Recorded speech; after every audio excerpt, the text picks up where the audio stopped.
C'est une année exceptionnelle au niveau de la Vendée, dont on la prépare quand même depuis presque 1 an et demi, voire 2 ans, sur l'objectif 2024.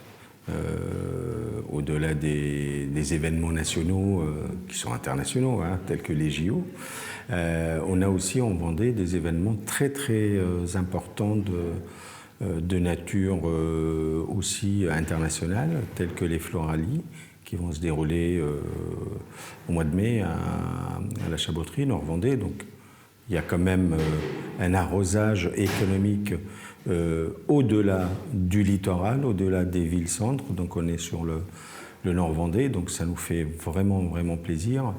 Et on a aussi le Vendée Globe qui arrive. Historiquement, on sait que les années de Vendée Globe sont toujours une bonne saison. Donc il n'y a pas de raison de ne pas y croire encore.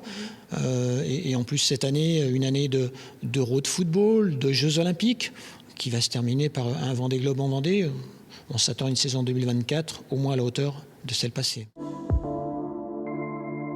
Il y a une nouvelle mentalité en fait qui se met en place, qui nous laisse vraiment un petit peu interrogatifs sur l'avenir du métier en lui-même et l'avenir de la formation professionnelle. Il faut faire évoluer en fait nos métiers, il faut faire évoluer aussi la mentalité et la perception de nos métiers auprès des jeunes. Cette problématique du personnel, elle devient structurelle et elle devient presque permanente et dans tous les établissements, que ce soit saisonnier ou permanent.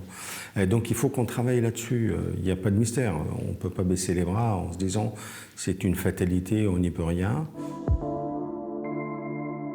En travaillant déjà sur l'anti-gaspillage, déjà pour réduire, au même temps utiliser tous les produits, ne pas balancer, mais ça on le fait depuis un certain temps.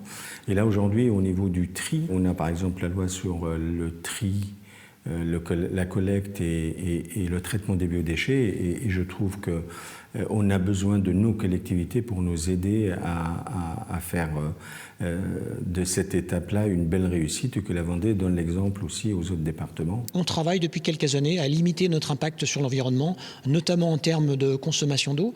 On travaille beaucoup sur ce sujet-là avec des études qui ont été menées cet été et à terme on arrivera à s'engager pour consommer moins, en tous les cas dans les années qui viennent, et on sera même au point d'avancer le chiffre de moins 15% de consommation sur les 2 années qui viennent, en mettant en place des systèmes techniques pratiques.